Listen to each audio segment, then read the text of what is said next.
Oke, sambil cerita saja, ini bentuknya mungkin storytelling ya, karena saya mau berbagi pengalaman ketika saya menginap di hotel ya, salah satu hotel di Jakarta. Nah, sebelum lebih lanjut, buat kalian yang belum subscribe, bolehlah untuk subscribe channel saya, mudah-mudahan channelnya bisa bermanfaat ya. Oke, saya masuk di area kamar hotel ini ya. Kenapa saya cerita langsung gini, nanti akan saya ceritakan lebih lanjut bagaimana pengalaman saya menginap di hotel ini. Oke, jadi sementara tampak hotel ini biasa saja seperti pada umumnya ya. Di sini saya mau nge-review lebih lanjut terkait detail-detailnya. Oke, sekarang dari area paling ujung dulu, yaitu di sini kita dapat mengatur AC ya, cuman AC-nya itu AC kayak zaman dahulu, ini dari AC tanam ya, AC yang ya rata-rata hotel memang seperti ini. Oke, permasalahannya adalah ketika kita masuk itu awalnya aja ini udah agak kayak gimana gitu ya, karena nanti kita akan bandingin, karena menurut saya ini hotel yang paling nggak worth it untuk saya pesen ya. Oke. Nah, kalau dari tampak depan, tampak samping, sudut-sudut itu memang ya ini hotel bintang 3. Hotel bintang 3, nama hotelnya itu adalah Rivoli Jakarta ya, Hotel Rivoli di Jakarta. Di sini seperti biasa pada umumnya hotel ada telepon fax gitu ya, kemudian ada laci-laci di sekitaran sudut kiri kanan dari hotel tersebut. Nah, saya itu sebetulnya mesen untuk yang double bed, tapi di sini dikasihnya yang room twin bed.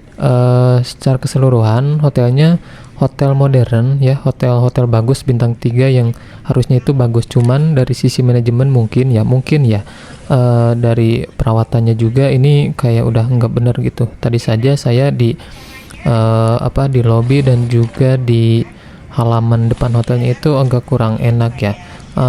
Di sini seperti biasa ada coffee maker, kemudian ya gelas-gelas kopi dan air mineral juga disediakan, dan informasi-informasi yang lainnya gitu.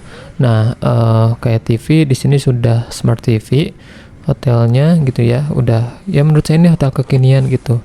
TV-nya juga nyala dan lain-lainnya juga oke gitu. Tapi yang agak sedikit memberatkan saya itu adalah ketika tadi saya di bagian bukan resepsionis ya, tapi di bagian depan sebelum masuk ke resepsionis itu hotelnya itu kayak udah nggak keurus banget, itu betul-betul udah kayak hotel kosong gitu. Makanya saya pun kesini pakai ojek online ya, pakai mobil online. Ketika saya di depan itu kayak hotelnya itu kayak nggak ada penghuninya gitu, sama sekali nggak ada penghuninya. Nah, makanya ketika saya sampai terus ditanya sama driver ojol tersebut, ini betulan mas apa di sini tuh nginep di sini gitu, ini kayaknya hotelnya udah nggak aktif gitu. Terus saya penasaran, oh masa iya yang udah nggak aktif gitu. Nah, kemudian saya balik lagi ke area lebih depan, ternyata ada satpam, dan saya bilang ke satpam gitu, tanya gitu, hotelnya masih aktif kok pak, hotelnya masih aktif. Ya udahlah kita lanjut saja, ternyata memang masih aktif. Dan pas saya masuk ke hotelnya bagian lobby resepsionis, itu memang ada gitu resepsionisnya. Sekilas tentang tersebut. Nah, itu adalah bagian hotel yang tadi saya ceritakan ya. Sebelum lanjut ke cerita tadi, saya mau nge-review terlebih dahulu untuk bagian luarnya. Jadi kita dapat kamar yang ada balkonnya dan juga konsepnya itu sebetulnya saya suka karena kacanya itu gede. Saya suka dengan tipe kamar yang konsepnya itu gede gitu. Tapi masalahnya si kamar ini tuh kayak udah nggak keurus. Masalahnya tuh kayak tadi kalau lihat lampu-lampu itu kayak udah berdebu banget gitu, itu bener-bener berdebu, dan juga agak sesak ya, karena ternyata si AC-nya itu nggak nyala ya, nyala tapi nggak dingin gitu. Ketika saya tadi pencet-pencet di bagian tombol itu pun kayak nggak ada ngaruhnya. Nah, ini tuh kalau kalian lihat lebih detail ya, ini tuh adalah debu-debu yang ya harusnya sih dibersihin ya, harusnya dibersihin. ketika kita masuk pun baunya itu udah bau asap rokok ya. Memang kayaknya ini kayak smoking room deh si hotelnya itu, padahal saya pesen yang deluxe double bed gitu, bukan yang twin bed, tapi dikasihnya ini. Saya suka sebetulnya dengan desainnya dan juga di ujung, dan kita dapat view kota gitu, dan juga si kacanya itu bisa dibuka dan ada balkonnya gitu. Di sini pun terdapat bagian untuk stop kontak gitu. Kemudian lampu-lampunya juga ya untungnya masih nyala gitu.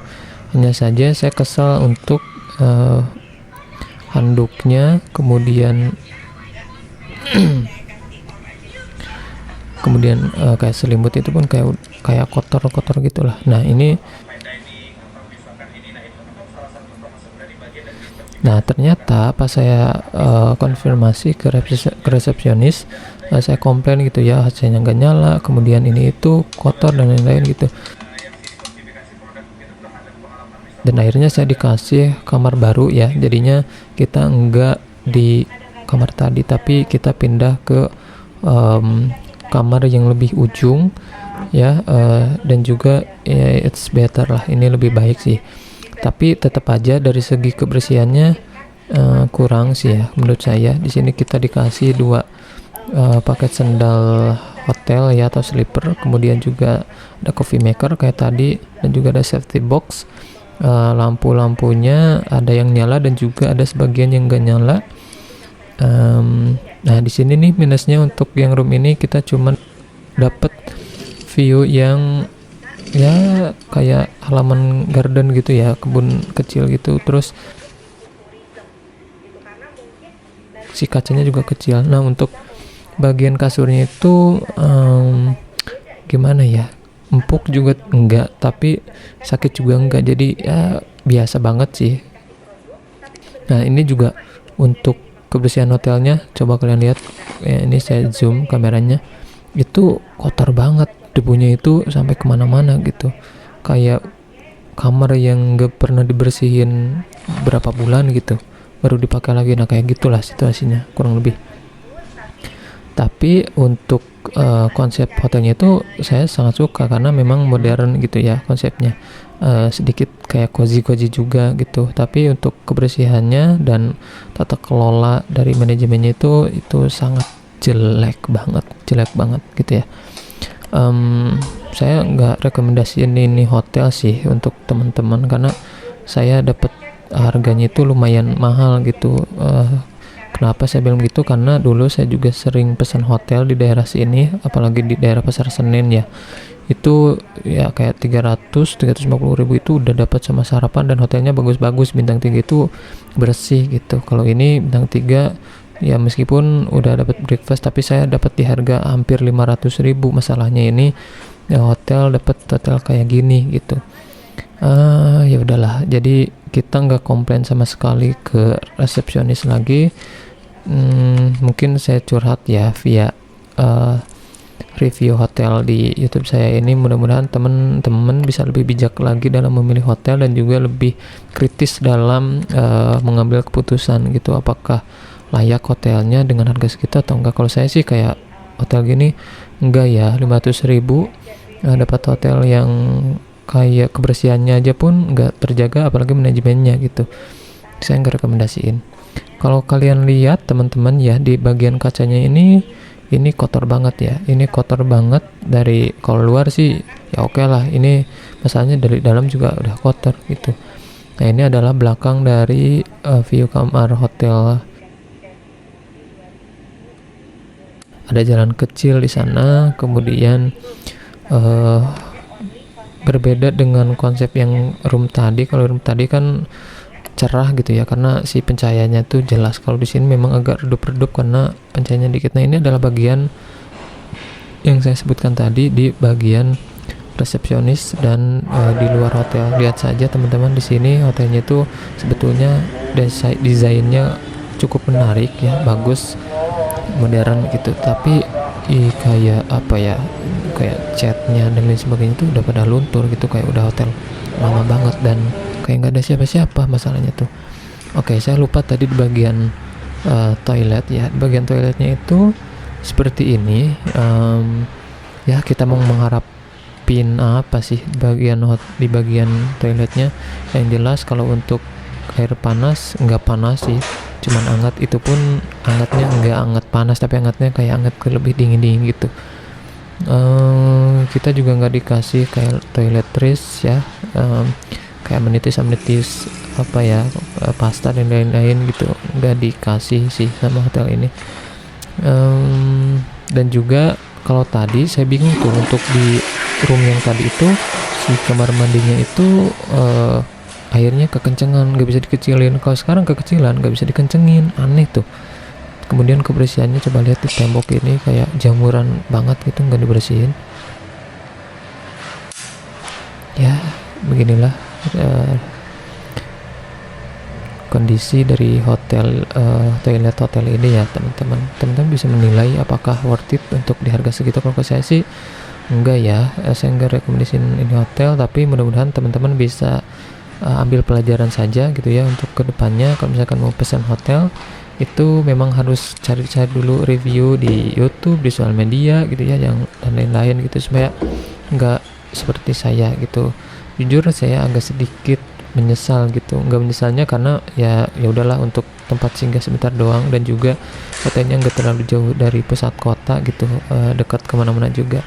Nah ini bagian lorongnya gelap banget, dan ada fakta menarik bahwa saya ketika nginep itu jam 12 kurang berapa gitu ya, tengah malam itu ada yang mengetuk pintu itu ya, ada yang mengetuk pintu.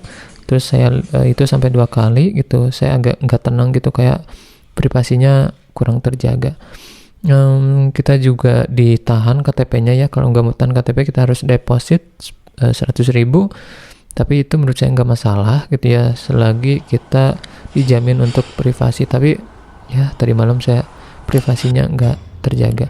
Oke, ini sedikit saya perlihatkan di bagian breakfastnya ya. Sarapan ini dengan menu yang sangat-sangat sederhana untuk sekelas bintang 3 sih.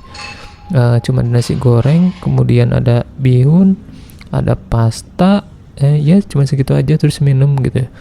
Ya oke lah, itu saja mungkin ya video yang dapat saya sampaikan. Terima kasih teman-teman telah mengunjungi channel saya, mudah-mudahan bermanfaat. Jangan lupa like, share, komen, dan subscribe.